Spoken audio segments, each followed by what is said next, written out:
Bismillah ar-Rahman ar-Rahim. Iyyaka na'budu wa iyyaka nasta'in. Mr. President, Honorable Secretary General, Excellencies, ladies and gentlemen, I feel honored today to represent my country at this forum of world leaders, where we have a chance to discuss problems that the world is facing. I want to talk about a lot of problems, but just four today. And I especially came to this forum despite a difficult time in my country, facing challenges. I would not have come, but because I feel that there are some very urgent problems which the world must address. So first of all, I start with climate change. So many leaders have talked about climate change. But Mr. President, I feel that there is a lack of seriousness. Perhaps world leaders some of the leaders who can do a lot, do not realize the urgency of the situation. We have a lot of ideas, but as someone said, ideas without funding is mere hallucination. Pakistan, I'll give you start with my own country. Our country is amongst the top 10 nations in the world which are most affected by climate change. We depend upon our rivers. We are mainly an agricultural country. And 80% of the water in our rivers comes from our glaciers. The glaciers not just on the Pakistani side, even India. The river, the 80% of the water in Ganges and the Indian rivers also comes from the glaciers, from the Himalayan glaciers, Karakoram, Hindu Kush. And these glaciers are melting at quite a rapid pace. We detected already 5,000 glacial lakes in our mountains. And if this keeps going, if nothing is done, we are scared that humans are facing a huge catastrophe. In my country, when my party came to power in the province of KP, we planted 1 billion trees in 5 years. Now we've set ourselves a target of 10 billion trees in Pakistan. Idea being to counter the effects of global warming. But one country cannot do anything. This has to be a combined effort of the world. My optimism comes from the fact that humans, the Almighty has endowed humans with great powers. We can do anything, provided our survival instinct is stirred up. And this is really what I hope that the United Nations will take a lead in this. There must be more emphasis. Richer countries must be pushed. Countries that are mainly responsible for greenhouse gas emissions. They must be pushed because our country contributes minuscule amount to greenhouse gases. So I feel that the United Nations must take leadership in this. My second issue for me right now is even more critical. Mr. President, every year, billions of dollars leave the poorer countries and go towards rich countries. billions of dollars siphoned off by the ruling elites of the developing world. And they find their way into Western bank accounts, offshore accounts, tax havens, expensive properties hidden behind companies bought in Western capitals. Mr. President, this is devastating the developing world. This is causing more poverty, deaths. It's impoverishing the developing world. The difference between rich and poor countries is growing because of this. Money laundering, which happens because money leaves the poorer countries into rich countries, is not treated the same as, for instance, money from drugs or terror financing. The seriousness which terror financing and money from drugs, the way it is treated, it's not the same. The way the poor countries are being plundered by their elites. It's not happening. In my country, when I took charge of our government a year back, in the 10 years preceding that, our total debt went up 4 times. The debt we had accumulated in 60 years, just in 10 years it went up 4 times. As a result, the total revenue we collected in 1 year, half of it went into debt servicing. How are we going to spend money on our human beings, 220 million people, when half the money is going into debt servicing? Because our country was plundered by the elites, the ruling elite. And easily they could get the money out. And when, Mr. President, we located properties in Western capitals bought by this money through corruption and money laundering, located the properties of these corrupt leaders, we find it so difficult to retrieve it. That money, if we retrieved that money, we could spend on our human beings. But it's so difficult. The laws protecting these criminals. We do not have the sort of money to have expensive lawyers and spend millions and millions of dollars. We need help from the rich countries. And Mr. President, it's critical. The rich countries must show political will. They cannot allow this to happen. How can the poor countries spend money on human development, which the United Nations asks, SDG? How are we going to do it when this money can easily leave our countries? So, unless the rich countries intend to build walls to stop economic refugees coming as we see right now, they must take action.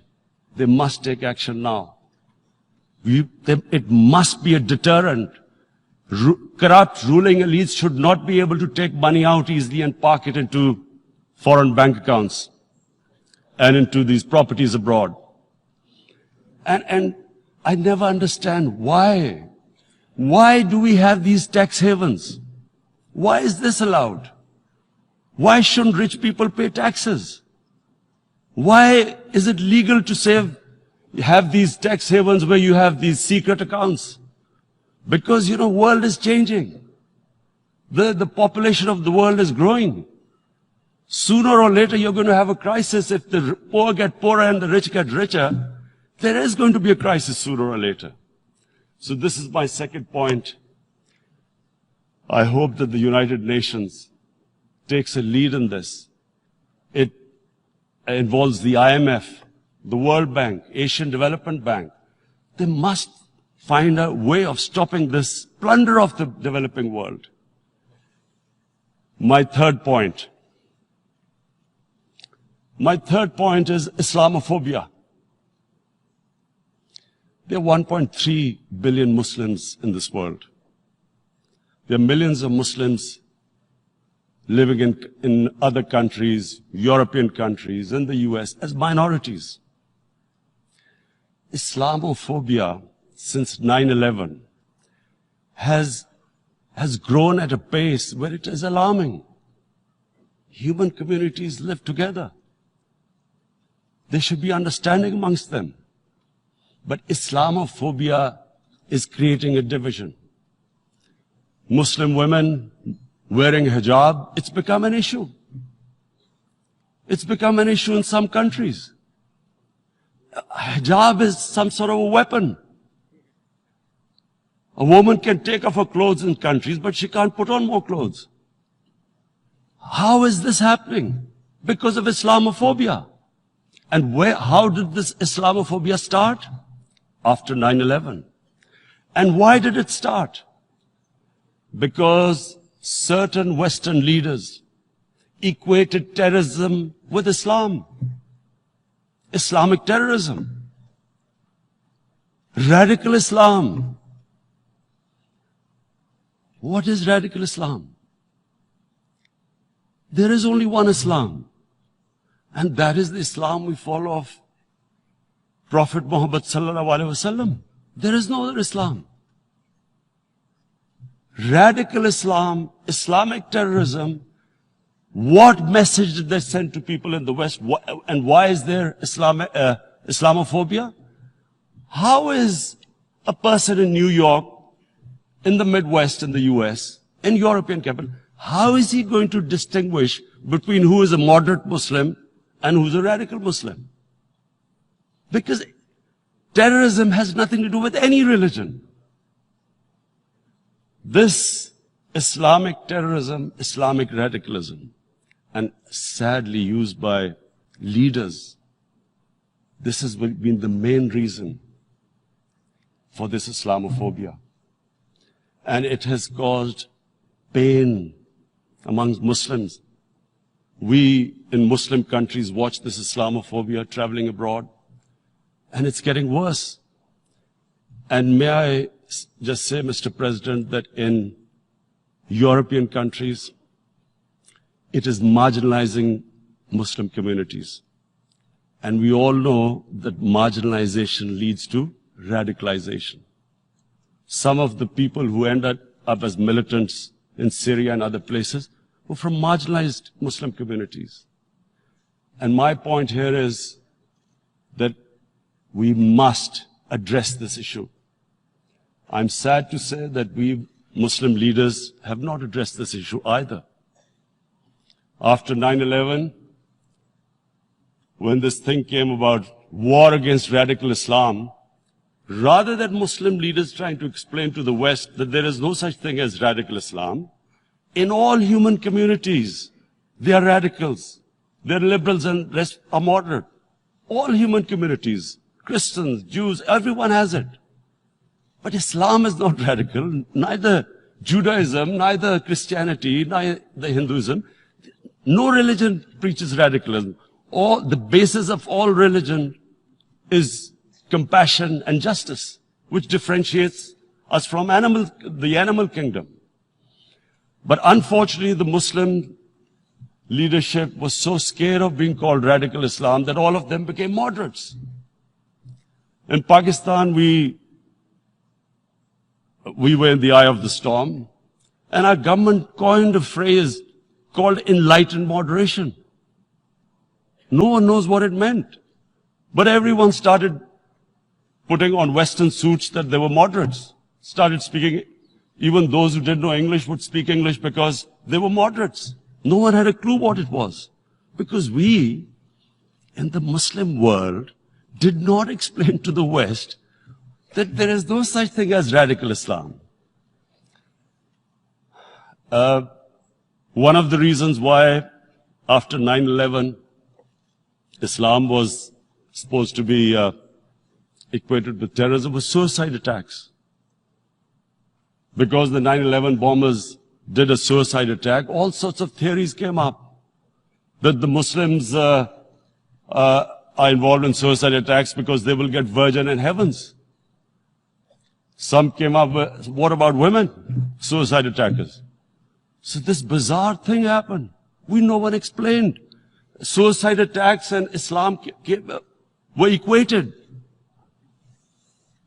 No one did research that before 9/11, the majority of suicide attacks in the world were by Tamil tigers, who were Hindus. No one blamed Hinduism, and quite rightly. What has Hinduism got to do with what desperate people were doing in Sri Lanka? We all know we've seen films about Japanese kamikaze pilots at the end of the Second World War doing suicide attacks. No one blamed the religion. But here we were, trying to prove we were moderates and not explaining to the West. But the most important thing I wanted to say here today, in explaining this Islamophobia, Mr. President, and I feel it's very important because I played professional sport in England, I spent a lot of time there, so I know how the Western mind works and how West views religion. So where the misunderstanding about Islam came. And one of the reasons it caused Islamophobia. That was,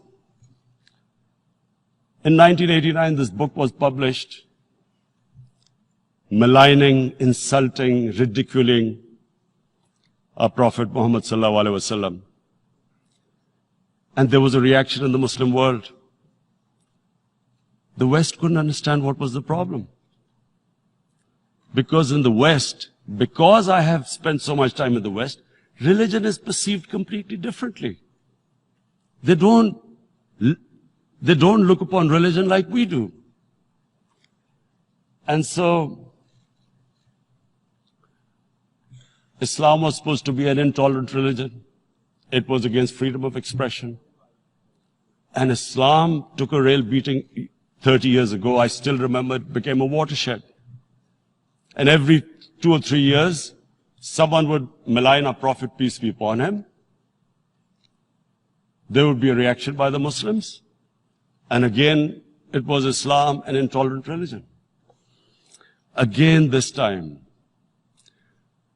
I blame a certain section of the people in the West who deliberately provoked this, knowing the impact it would have. But the majority of the people in the West didn't understand.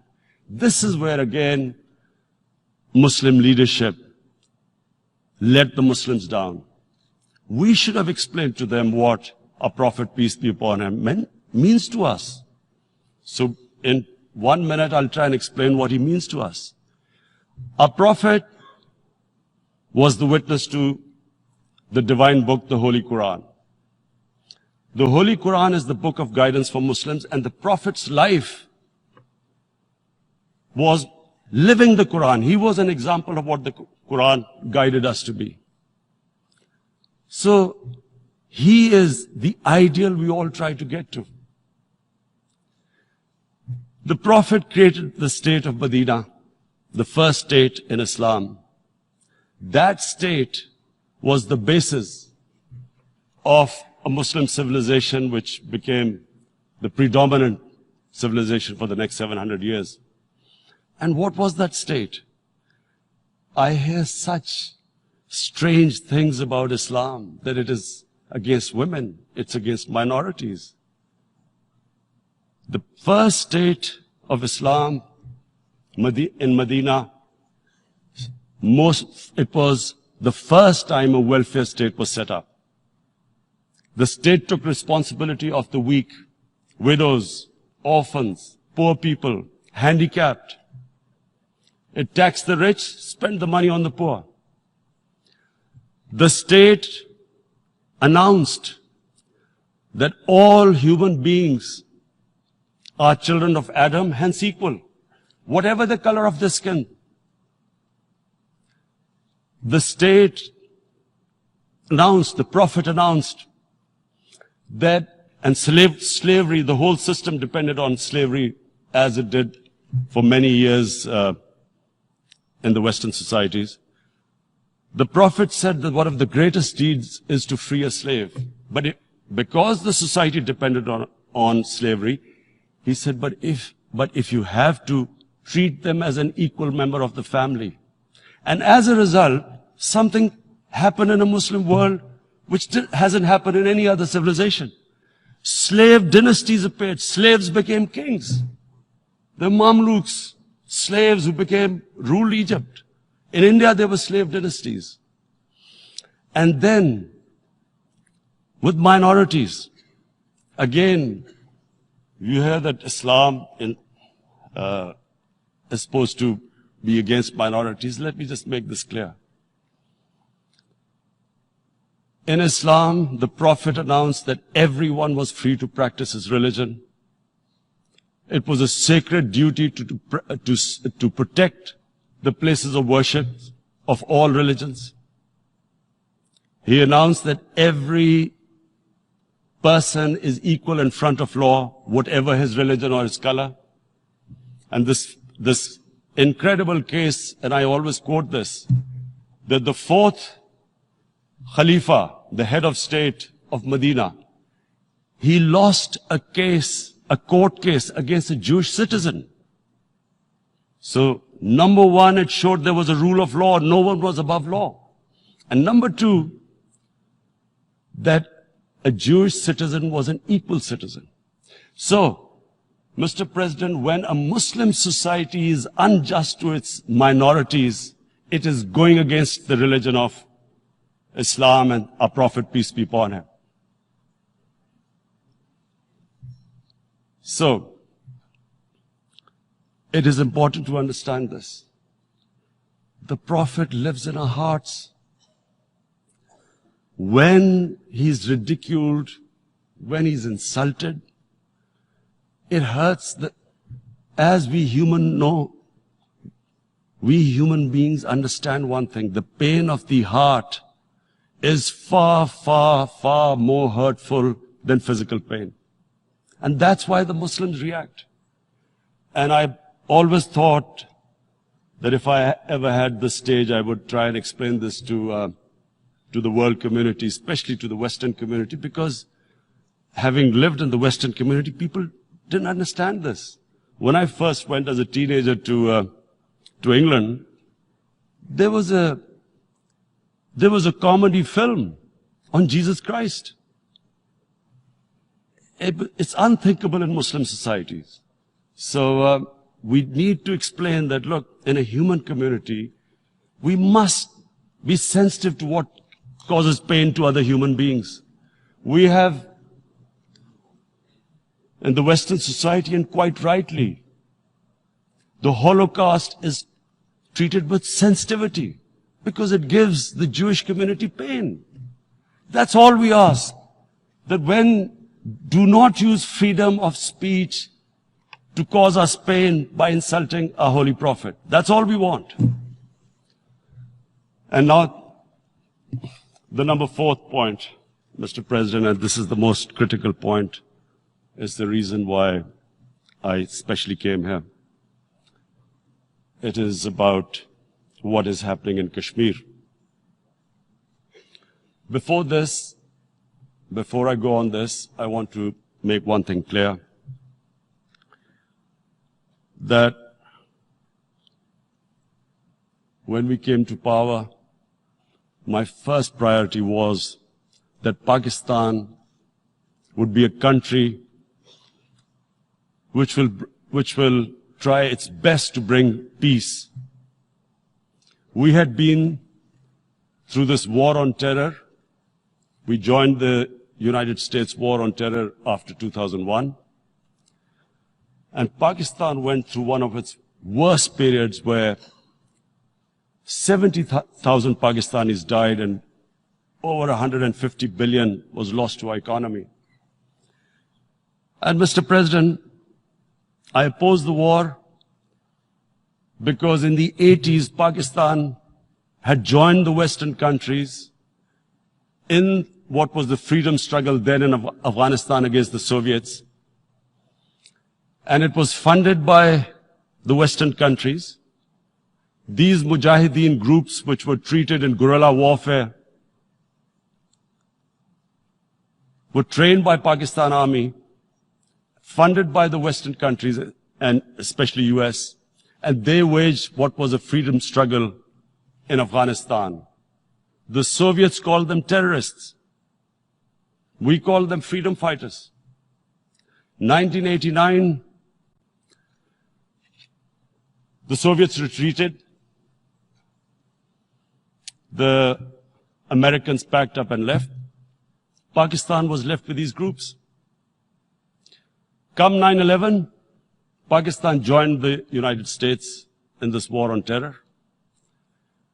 And now our government was supposed to, the reason why I opposed joining this war, because here we had indoctrinated them in jihad, meaning freedom struggle against foreign occupation. Now, because we had joined the US, and the US had occupied Afghanistan, now we were supposed to tell them that, no, this is not freedom struggle and jihad, it's terrorism. So that's why I tried to tell then government that, stay neutral, because you will have leverage over them. You will be able to control them. But if you join them, you become collaborators and they will attack you, which is what happened. They turned against us. We went through a nightmare. 70,000 people killed in a war we had nothing to do with. No Pakistani was involved in 9/11. Taliban were in Afghanistan. Al-Qaeda was in Afghanistan. What had we to do with it? 70,000 Pakistanis died. So when we came to power, we decided that we would dismantle what was left of these groups. And this decision was taken not just by us, but by all the political parties in Pakistan. Unfortunately, they didn't implement it. So we came to power, we decided to implement it, and we dismantled whatever was left of the groups. And I know that India keeps accusing us that there are these groups there. I would like the United Nations to send observers, see for themselves what we've done. No Pakistani government would have dared to do this because it would have created strife. But we decided that there would be no militant organizations in Pakistan. So I need to give you this background and to what I'm going to say later on. And secondly, we started mending fences. I invited the Afghan president. We developed a relationship with Afghanistan. We had problems with Iran. We mended fences there. And then India. Now let me just give you a little background about my relationship with India. Because of cricket, and cricket being it's a passion in the subcontinent, I had great following in India. I have friends in India. And I loved going to India. So immediately, when my party came to power, the first thing we did was to immediately reach out to India. And I spoke to President Modi and I said, look, we have similar problems. Climate change, poverty. Let's get together. Let's resolve our differences through trade. Let's build a relationship on trust. Prime Minister Modi told me that, there were terrorist attacks from Pakistan. I said, we have problems with you. There are terrorist attacks which we know are instigated by India in Balochistan. We caught a spy, Kulbhushan Yadav, who admitted what the sabotage going on in Karachi and Balochistan. So we said, look, let's leave that behind. Let's move forward. Our main priority should be our people. The highest number of poor people live in the Indian subcontinent. Unfortunately, didn't make any headways. Our foreign minister was supposed to meet on this in the UNGA last year. India cancelled it. We thought that it's their election coming up. It's a nationalist, ultra-nationalist party. It doesn't want to cozy up to Pakistan. So we thought, okay, we'll wait till the elections. Meanwhile, a 20-year-old Kashmiri boy, whose father said was radicalized by the security forces in Kashmir, blew himself up on an Indian convoy. Immediately, India blamed us. I I spoke to the Indian public on television. I said, if you give us any iota of proof, we will immediately take action because we've clamped down on these groups. Rather than sending us any proofs, they sent their jets in, they bombed us. We retaliated.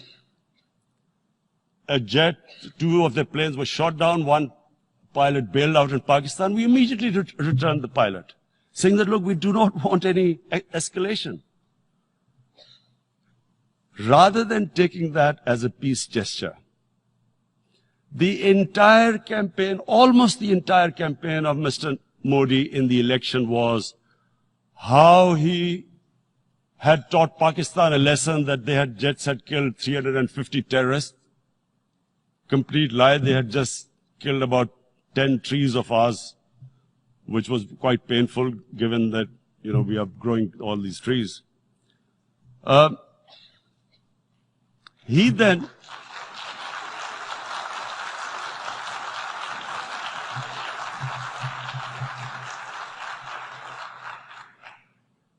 the election campaign, Mr. Modi used words like, this is just a trailer. The movie is about to start. I went into Pakistan and taught them a lesson. This was the election campaign. Okay, so we thought, us politicians make all these statements to win elections. So, okay, after elections, we'll get back to our normal relationship. Well, the moment the elections ended, we approached India. No response. But then we discovered they were trying to push us in the fat of blacklist to bankrupt us. That's when we realized there was an agenda. And that agenda became obvious on the 5th August when India went against 11 United Nations Security Council resolutions, which say that Kashmir is a disputed territory and the people of Kashmir have the right of self-determination. They went against that. They went against Simla Accord, which is about bilateral, sorting out our differences through bilateral means, went against that. They actually went against the Indian Constitution. Illegally, they revoked Article 370, which gave Kashmir the special status. They got an extra 180,000 troops there. Total number of security forces in Kashmir now are 900,000. And they put 8 million people of Kashmir under curfew.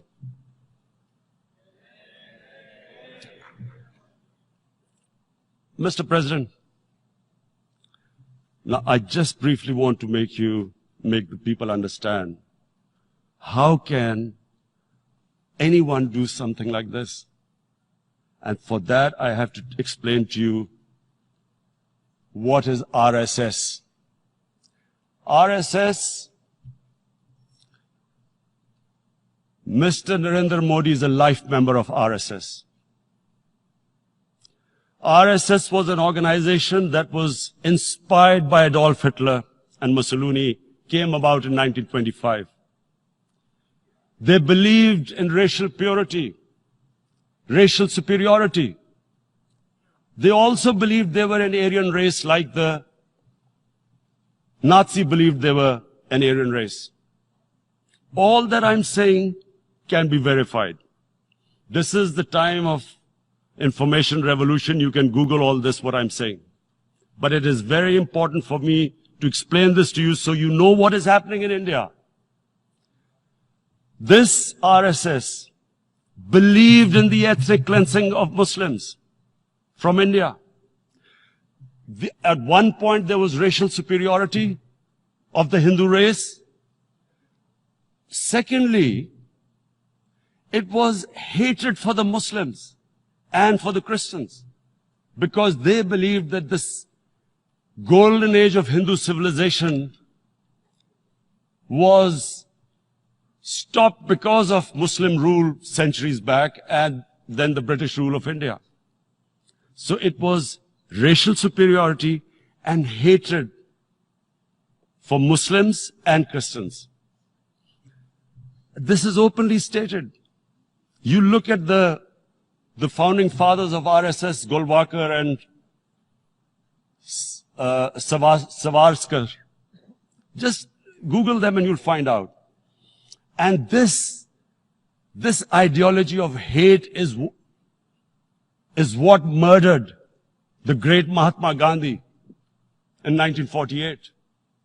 It was this ideology of hate that made Narendra Modi in 2002 do a pogrom against Muslims in Gujarat when he was the chief minister. He allowed 3 days for these RSS goons who were inspired by the Hitler brown shirts. They actually wear brown shirts. This RSS, the Congress Home Minister gave a statement that in RSS camps, terrorists are being trained. And these terrorists butchered 2,000 Muslims and 150,000 Muslims were made homeless. Narendra Modi could not travel to the US because of that.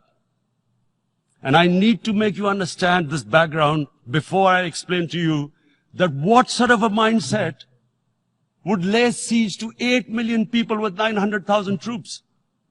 Women, children, sick people, locked in as animals. In fact, of what I know of England, if 8 million animals were locked in, the RSPCA would have made a lot of noise about it. These are human beings.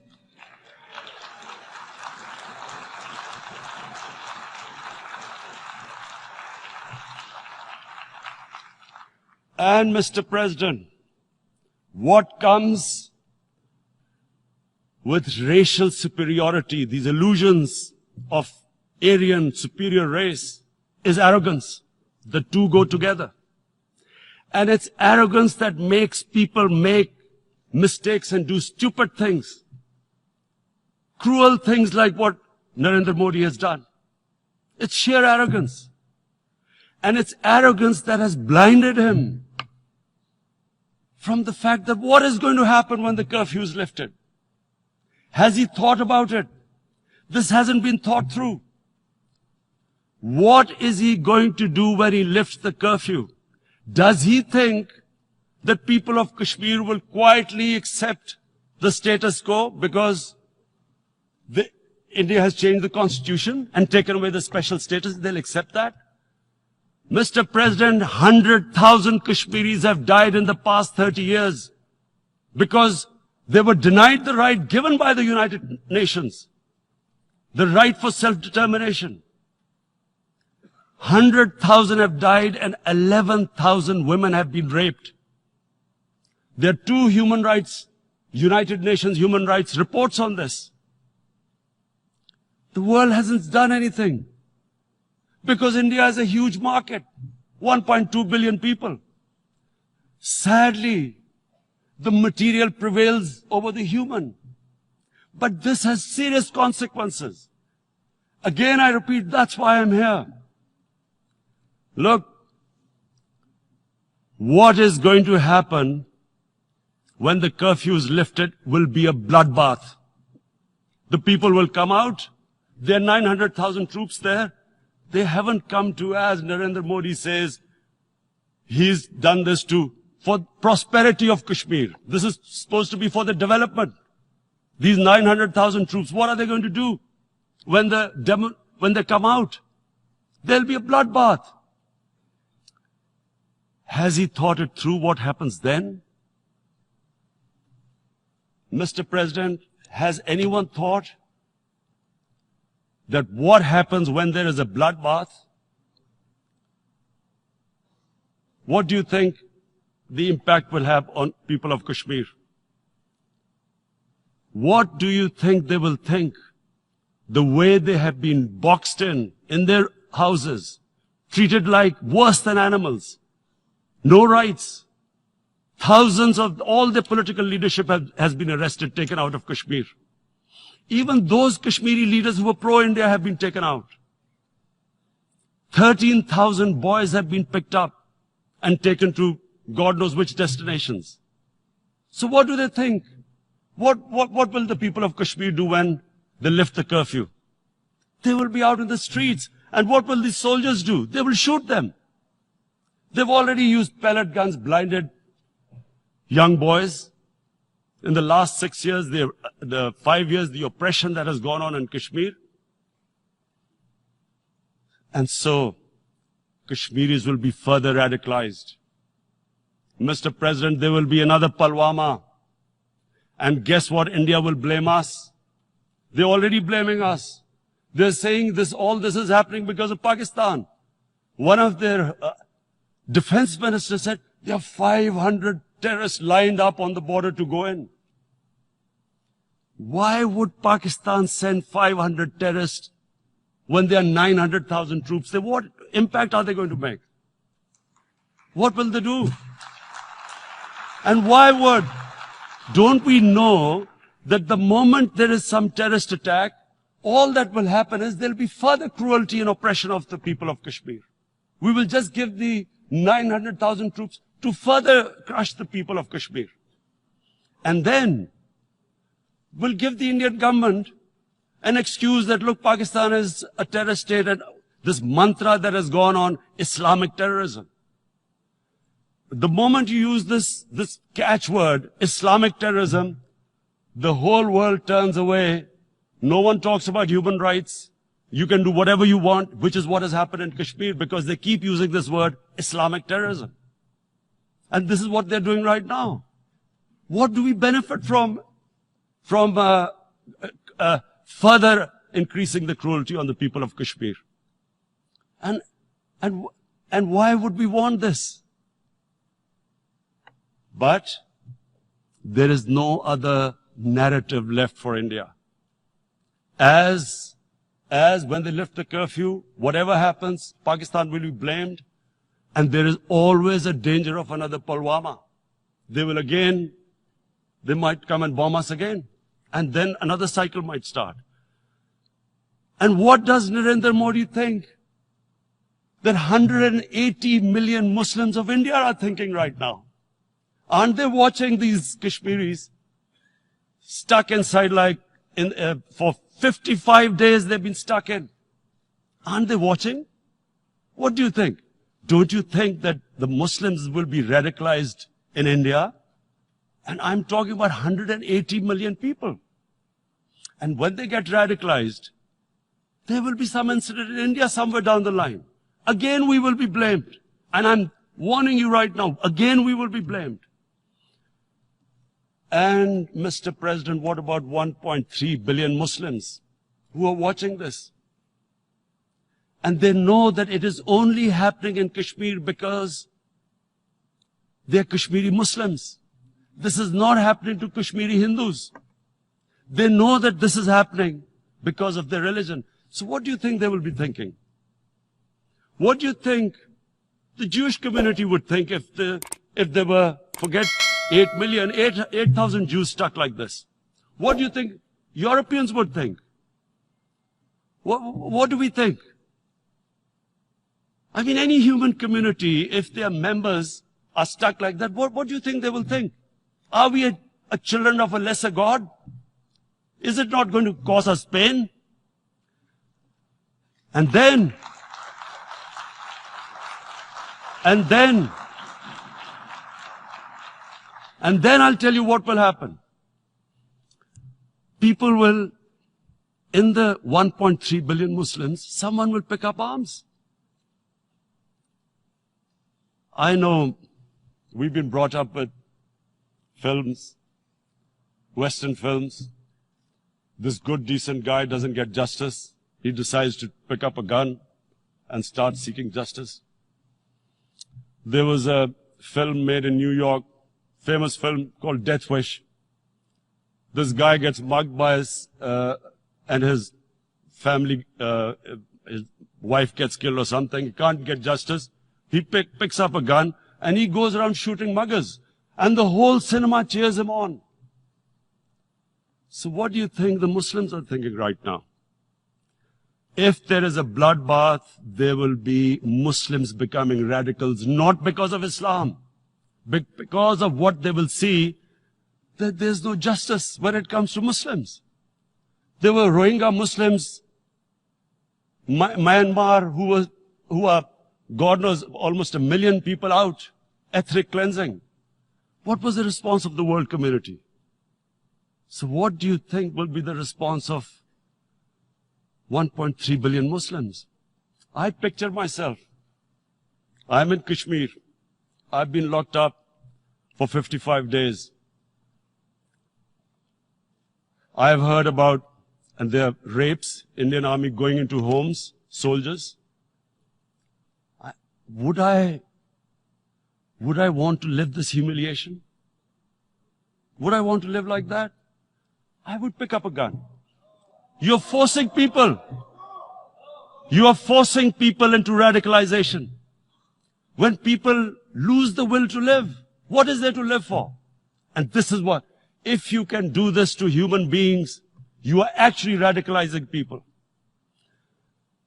And so, Mr. President, I want to repeat here, this is one of the most critical times. There will be a reaction to this. Pakistan will be blamed. 2 nuclear-armed countries will come face to face like we came in February. And before we head in that direction, the United Nations has a responsibility. This is why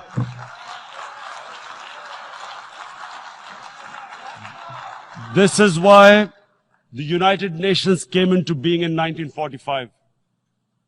You were supposed to stop this happening. I feel we are back to 1939. Munich. Czechoslovakia has been taken, annexed. What is the world community going to do?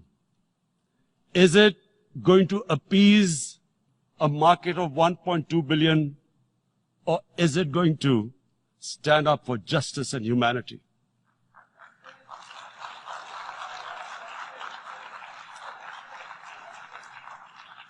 If this goes wrong, you hope for the best, but be prepared for the worst. If a conventional war starts between the 2 countries, Mr. President, if a conventional war starts, and anything could happen, but supposing a country 7 times smaller than its neighbor is faced with the choice, either you surrender or you fight for your freedom till death, what will we do? I ask myself this question. And my belief is, La ilaha illallah, there is no God but one.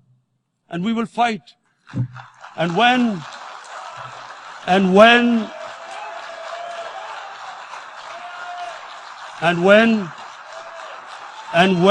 a nuclear-armed country fights to the end, it will have consequences far beyond the borders. It will have consequences for the world, which is why I repeat I'm here. Because I'm warning you, it's not a threat. It's a fair worry that where are we headed? And I've come here to tell the UN, you've got to, this is a test for the United Nations. You are the one who guaranteed the people of Kashmir the right of self-determination. They are suffering because of that. And this is the time. This is the time not to appease like in 1939 appeasement took place. This is the time to take action. And number 1 action must be that India must lift this inhuman curfew, which has lasted for 55 days. It must free all political prisoners, and especially those 13,000 boys that have been picked up. Parents don't know where they've disappeared. And then the world community must give the people of Kashmir the right of self-determination. Thank you.